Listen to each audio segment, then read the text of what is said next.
Vamos a orar. Padre, te alabamos, te exaltamos, Cordero de Dios. Toda honra, toda gloria es para ti, Señor. Gracias te damos por tu fidelidad. Gracias te damos por tu amor. Gracias te damos, Señor, porque tú eres bueno y nos atiendes, Señor, por la vida, por la salud, por todo lo que das y haces por nosotros. Por eso te alabamos y te exaltamos. Gracias, Dios. Amén. Amén.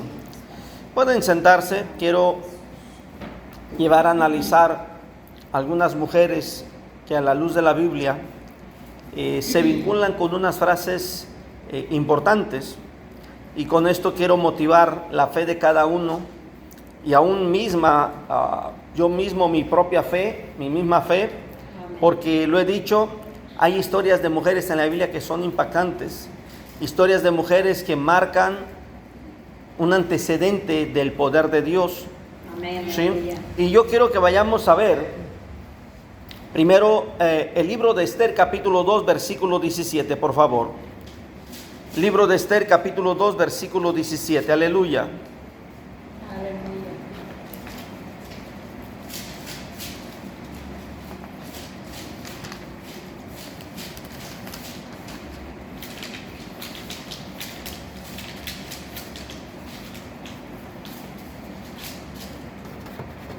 La historia de Esther, una muchacha valiente, atrevida, decisiva.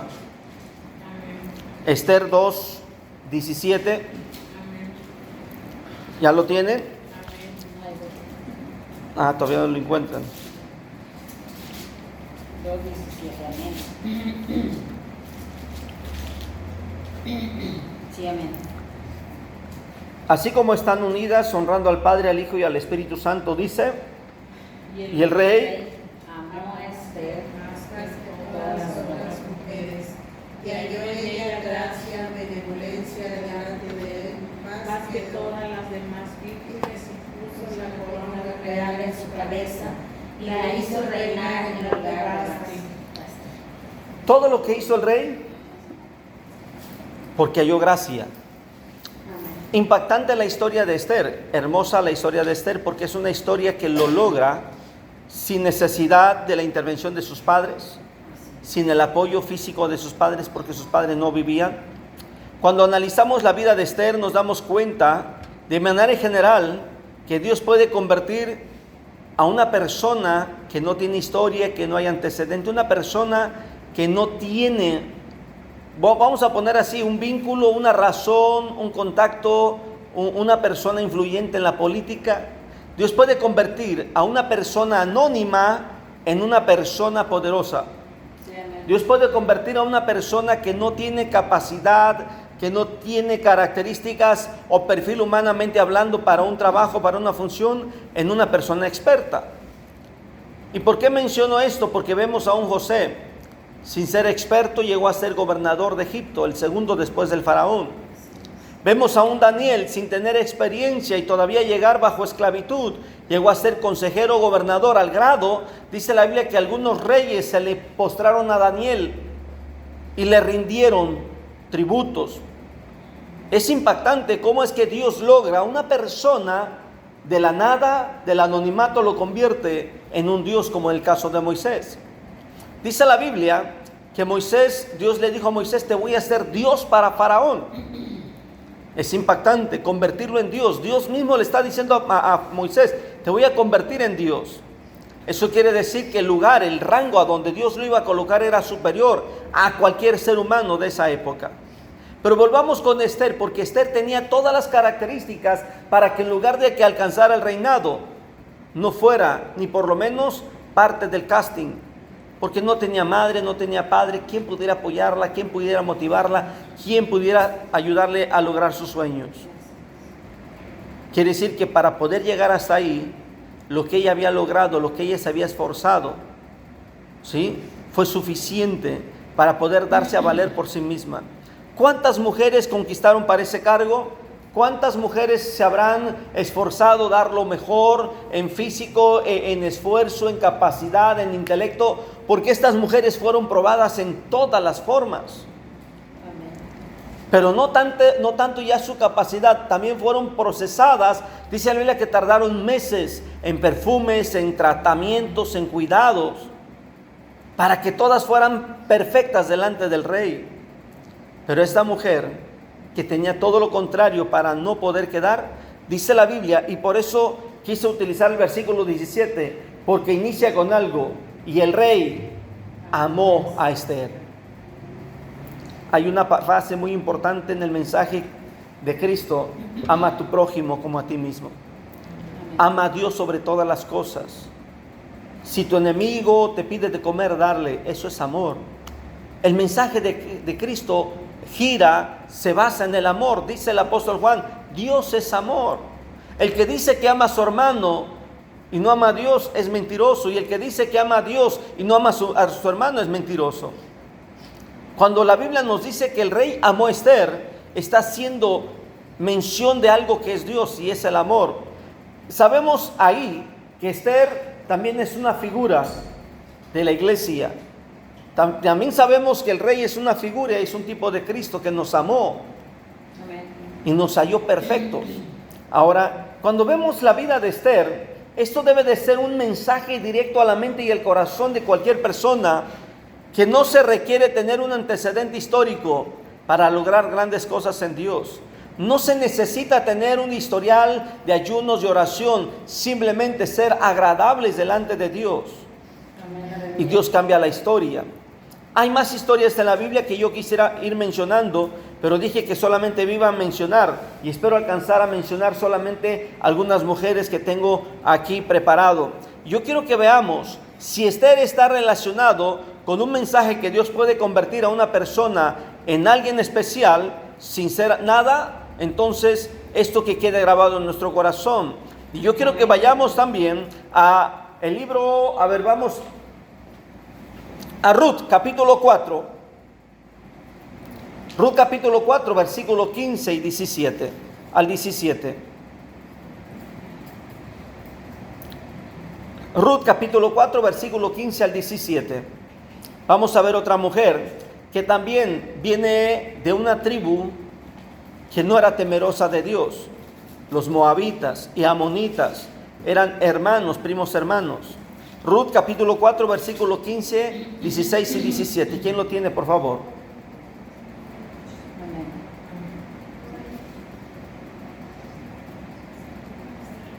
A ver. El cual será restaurador de tu alma. ¿Sí, no? Sí, Ruth 4, 15 al 17. Sustentará tu vejez, pues tu nuera que te ama lo ha dado a luz. Y ella es de más valor para ti que 7 hijos. Y tomando Noemí el hijo, lo puso en su regazo y fue su aya. Y le dieron nombre las vecinas diciendo, le ha nacido un hijo a Noemí, y lo llamaron Obed. Este es el padre de Isaí, padre de David. En Ruth vemos esta historia que Dios bendijo a Noemí a través de Ruth, porque le dio los hijos que había perdido en Ruth. Fue mejor Ruth que sus 2 hijos. Fue mejor Ruth que su marido, en el sentido de que el trabajo, la responsabilidad, la entrega, la fidelidad, la fe, la perseverancia. Vemos en Ruth, miren, cuando su marido vivía, buscaba tierras y oportunidades como todo hombre, pero se alejó del propósito de Dios. Cuando sus hijos vivían, siguieron el camino de su padre, pero murieron. Se quedaron con sus nueras, solamente esta mujer se quedó con sus nueras, y vemos cómo es que Dios recompensa a Noemí porque regresó a la tierra de las promesas de Dios. Y es lo que estamos leyendo, que con Ruth le fue mejor a Noemí. Estamos viendo que con el hijo que tuvo Ruth lo adjudicaron a Noemí y le dijeron, le nació un hijo a Noemí. Que estamos viendo en la historia de Ruth en estos versículos, que no se acaba todo hasta que Dios diga cuándo. Posiblemente nos sentimos fracasados, frustrados, nos sentimos sin ya haber logrado el éxito, Pero a través de esta historia nos damos cuenta que las cosas no se acaban. No es cuando yo pensé que había muerto todo. No es cuando yo pensé que se había acabado todo. No es cuando yo me di cuenta que ya la edad, los años me llegaron, me rebasaron y no alcancé las metas ni propósitos. Hasta que Dios determina que se acaba, es el tiempo. Mientras Dios no determina, no es el tiempo. Sí, amén, aleluya. Dios siempre va a suplir. Dios siempre va a poner a una persona que nos ayude a lograr la meta y propósito de Dios. Mientras que en Esther vemos que Dios convierte a una mujer de la nada en una persona importante, ahora vemos en estos párrafos que Dios bendijo a Noemí, restauró a Noemí, y aunque ella ya se sentía vieja, ¿se acuerdan lo que ella se había adjudicado? Yo ya soy vieja, ya no tenía deseos de estar con marido, ya no había posibilidades de tener hijos. Y le dijo claro a sus nueras: váyanse, que Dios les dé paz, felicidad con otro hombre. Conmigo ya no hay oportunidad. Es más, llega y entra a su pueblo y todavía les dice: llámenme Mara, amargura. Ella estaba consciente de su estado, su edad, su condición. Las leyes no le favorecían en Israel, solamente la misericordia del pariente más cercano. Y todavía le dice a Ruth: mira Ruth, vete, acuéstate, haz esto, vete a recoger espigas. Y Ruth, por eso dice la Biblia y lo que estamos leyendo, que en Ruth Dios bendijo a Noemí. Amén. En Ruth. Quiero que veamos cómo es que cada mujer, dije hace un rato, marca un antes y un después. Pocas veces analizamos ese contexto y esta parte de la historia de Noemí, porque siempre nos enfocamos en Ruth, sin importar la edad. Y acompáñame por favor a Lucas capítulo 1, versículo 13. Lucas 1, 13. Vamos a ver otra mujer. Lucas 1, 13. A ver, puede leerlo, hermano. Pero el ángel le dijo: Zacarías, no más, porque tu oración ha sido oída, y tu mujer Elizabeth dará luz a un hijo, y llamarás su nombre Juan. Ahí está. Dios habla con Zacarías porque Zacarías estaba en el lugar santísimo. Su mujer estaba afuera. Y quiero que veamos esto porque dije hace un rato, a veces pensamos que nos hace falta ayuno, nos hace falta oración. Simplemente hacer la voluntad de Dios. ¿En dónde estaba Elizabeth? ¿En casa o en el templo? En el templo. En la costumbre de todos los sacerdotes y las familias sacerdotales. Dice la Biblia que históricamente a los sacerdotes y sumos sacerdotes les tocaba al año ir a ministrar.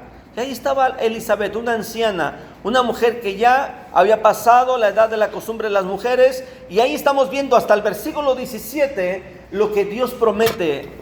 Que el hijo que iba a tener Elizabeth era un hijo de una promesa, era algo grande, algo glorioso, algo especial. Y lo conocemos como Juan el Bautista. El hombre que vino a preparar el camino, el hombre que vino a preparar todo para que Jesucristo llegara. Al grado de que Elizabeth, no se registra más la Biblia, se alcanzó a ver la muerte de su hijo. No se registra en la Biblia si Zacarías alcanzó a ver la muerte de su hijo. Lo que sí sabemos es que Juan el Bautista vino a bautizar al Señor Jesucristo. Un ministerio hermoso. Y esto quiero que veamos. ¿Cuántos años tenía Elizabeth? No lo sabemos. Lo que sí sé es que ya no tenía posibilidad de tener hijos. Dijimos hace un rato que Dios ha usado a mujeres para marcar un antecedente histórico. Y en esto no es la excepción, porque Elizabeth fue una mujer que Dios utilizó para traer al mundo a un varón que venía a cumplir una promesa. Pero no tan solo Sara, quiero que me acompañen a Génesis capítulo 18, versículo 14. Te recuerdo, en Esther Dios nos enseña que puede convertir a una persona del anonimato en una persona poderosa y especial. En el libro de Ruth nos enseña que con Noemí Dios siempre tiene reservadas cosas sorpresas. Y que nunca se acaba cuando yo pienso, es cuando Dios determina, porque no hay edad para ver las promesas de Dios cumplidas. En Elizabeth vemos que Dios utilizó a Elizabeth para dar vida a un hombre especial. Por lo tanto, siempre vamos a esperar que Dios obre con cosas grandes y poderosas. Pero Sara, hay una frase en Génesis 18, 14. Hay una frase impactante que tiene que ver con esta mujer de más de 80 años. Sara escucha una palabra poderosa que tuvo que estremecer su corazón. ¿Qué dice el versículo 14? Sí. ¿Hay para Dios alguna cosa difícil? Al tiempo señalado volveré a ti, y según el tiempo de la vida, Sara tendrá un hijo. ¿Hay algo imposible para Dios? No. Por eso dije, esto debería haber sacudido su corazón, su interior. 80 años. Ya vivía aparte, en su propia cama. Ya está en esa edad donde dice, ay viejo, ya no me dejas dormir, mejor vete para allá. ¿Sí me explico? Prefiero lavarte tus cobijas, tus sábanas. Y estaba resignada a vivir así. Imaginemos una mujer de 70, más, no de 70, de 60 años. Ya la vida cambia. ¿Por qué? Porque ya pasaron etapas psicológicas, los cambios físicos, metamorfósicos, ya pasaron en su cuerpo, en su vida. Ya no es la misma paciencia, ya no es la misma ternura, cariño, energía física, todo para su marido y su familia. Y más, no tenían hijos. ¿Qué podrían esperar? ¿Sí me explico? Sin embargo, ahí se menciona algo que tiene que ver para este problema matrimonial. Para Dios no hay nada imposible. Amén. Y eso nos enseña la historia de Sara. Sin importar lo que tú o yo esté viviendo, para Dios todo es posible, todo es posible, todo es posible. No hay nada que Dios no tenga contemplado que nos pueda dar. ¿Sí me explico? Ahora vayamos al capítulo 16, que esta es otra historia que tiene que ver con la historia de Sara y de Abraham. Porque por otro lado, cuando Sara escucha esto, pensó que lo más correcto, basado en su realidad, no tengo hijos, ya soy vieja, ya no puedo tener hijos, esto es imposible. Lo más práctico es que sea a través de mi trabajadora, mi sirvienta, que era la costumbre, la esclava. Y parte de esa costumbre es que el hijo de esa esclava nazca en los brazos de Sara, para que Sara lo adjudique como hijo, y a través de eso el niño ve a Sara como su madre. Dice la Biblia que Agar huyó cuando estaba embarazada. Dice la Biblia que el ángel la regresa y le dijo, quédate porque tu hijo trae algo de parte de Dios. Eso dice la Biblia. Agar se regresó a casa durante su embarazo y la relación de Sara con Agar no fue buena. Es normal, toda mujer celosa por el papel que le tocaba a ella, lo tenía ahora a su criada. Ella nunca se imaginó que el embarazo en Agar iba a cambiar su forma de pensar, su forma de relacionarse. Pensó que el embarazo iba a ser como cualquier otra esclava y iba a cumplir con sus deberes. No, cambió metamorfósica y psicológicamente. De ahí vemos algo importante, que cuando ya le dice Sara le dice a Abraham, ya que había tenido su hijo, cuando Sara tuvo su hijo, le dijo a Abraham, saca a esta mujer con su hijo. Abraham entró en un dilema, es mi hijo también. Es más, yo no quise tenerlo con ella, tú me indicaste que lo tuviera.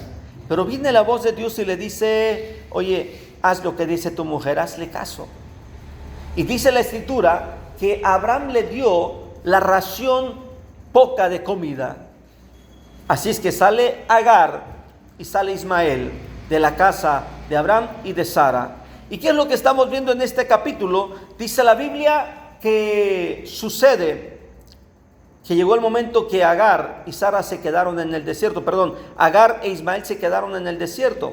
Veamos en los capítulos más adelante, nos vamos a dar cuenta, no tengo un texto específico, solamente estoy narrando la historia, porque en Agar Dios nos enseña que aún en el desierto Dios nos ve y provee. Amén. Dice la Biblia que cuando Agar miró a su hijo con hambre, con sed, lo dejó y se retiró, dice la Biblia, a la distancia de un tiro de piedra, una distancia regular, distante, porque quería y no quería ver a su hijo morir, quería y no quería estar con él. Por un lado diríamos que una mujer tan cobarde que no estuvo al lado de su hijo, pero por otro lado Dios permitió esta distancia para que el ángel de Dios bajara, hablara con Agar y le diera la palabra que estaba esperando.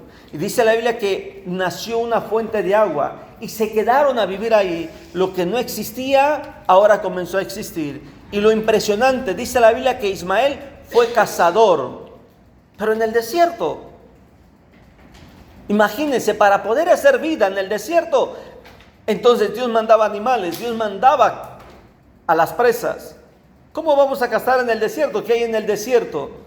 Serpientes, animales venenosos, tarántulas y muchas cosas más.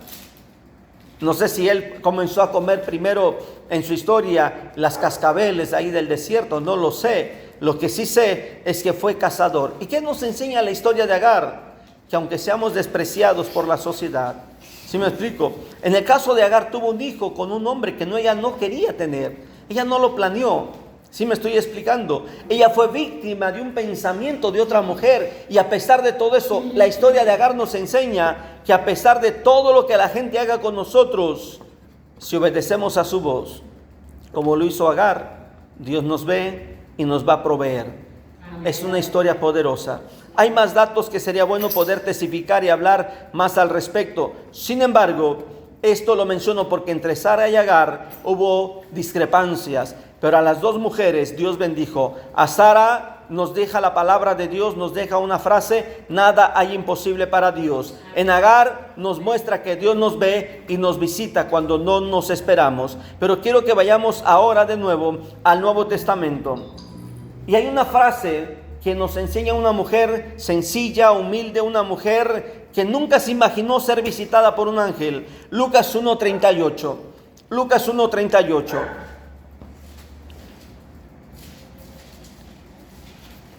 Y con esta historia voy a terminar. Lucas 1:38, ¿qué dice? Entonces María dijo: He aquí la sierva del Señor, hágase conmigo conforme a tu palabra. Y el ángel se fue de su presencia. Esa frase, hágase conmigo, esa tiene que quedar en nuestro corazón. Esa tiene que quedar sembrada para que lo que Dios hizo con Esther, Dios hizo con Ruth, con Noemí, lo que Dios hizo con Elizabeth, lo que Dios hizo con Sara, lo que Dios hizo con Agar, podamos decirle: hágase conmigo conforme a tu palabra. Amén. Aunque yo me sienta ya de edad, aunque yo me sienta cansada, bueno, la edad, cansancio, ¿qué más? Agotamiento, sin deseos, sin gustos, sin anhelos, sin sueños, sin ¿qué más podemos mencionar? Sin recursos, sin posibilidades, sin las herramientas, sin las puertas abiertas. Tocamos puertas, se nos cierran, buscamos soluciones, nos las niegan, y todo lo que pase, me explico. Si nosotros le decimos, como dijo María, hágase conmigo conforme a tu palabra, entonces veremos promesas de Dios cumplidas. Amén, aleluya. Concluyo. Este pensamiento tiene que ser el centro y la base de nuestro mover y nuestra relación con Dios. Estas mujeres, aunque fueron mujeres diferentes años, diferentes épocas, pero Dios hizo milagros poderosos en ellas. Y yo creo que Dios puede hacer milagros poderosos en nosotros. Pónganse de pie, vamos a orar. Aleluya. Padre, vengo a pedirte en el nombre de Jesús, Cordero de Dios, Aquí estamos, Padre. que estas historias que hemos visto, Señor, estas historias que hemos analizado, Cordero de Dios, vengan a bendecir nuestra vida. Y pido en el nombre de Jesús, mi Dios amado, que nos permita seguir creyendo en ti y que podamos decir, como dijo María: hágase conmigo conforme a tu palabra. Yo quiero que hagas en mi vida lo que has prometido, lo que has hablado. Yo quiero que hagas en la vida de mi familia, de mi esposa, de mis hijos. Padre, lo que tú has dicho, lo que tú has hablado, hazlo, Señor, cumple tu palabra. Y pido que tu Espíritu Santo, Señor, prepare mi mente, mi corazón, sin importar la edad, la condición, los impedimentos, la falta de recursos, la falta de apoyo, la falta de oportunidades, sin importar todo lo que se me está negando, cerrando o impidiendo, mi Dios amado, tu Espíritu Santo esté ahí. Pongo en tus manos, mi Dios amado, Padre de la gloria, nuestras vidas, y que las historias que hemos visto se vea reflejado en nuestra propia fe y como evidencia de que tú estás obrando en nosotros. En el nombre de Jesús, sí, mi Dios.